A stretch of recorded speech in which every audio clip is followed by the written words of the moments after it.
So here's a coil that we just took out of a ceiling mounted soffit air handler, and we dismantled it here.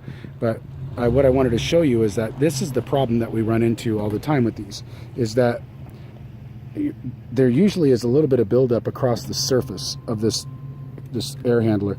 In this particular case, this has gotten so deep that it's just not been cleaned. And in fact, it's pretty likely that 80% of the time this thing was run without a filter, or without a filter that was ever changed for years on end. And what happens is when you do that, there's just no great way to clean these coils. Now, as you see, I could use a smaller device, but what happens is these coils are super flimsy.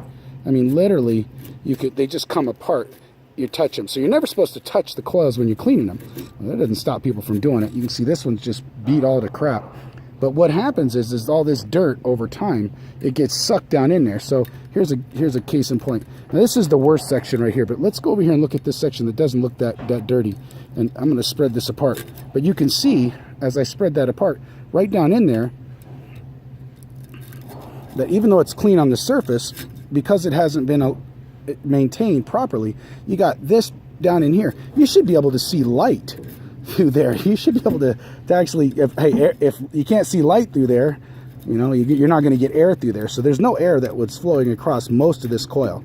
And so that's the problem that we run into. That's as best as I can describe it. And so 2 things. 1, change your filters. 2, get these coils cleaned. And 3, follow up with the tenant. Actually, if they don't want to change the filters, put it on a filter service contract with a couple of companies that there might be here in town, and know that you're not going to have to replace this unit, because it's about $2,500, $2,900 depending on the size of the system. So anyway, there you go.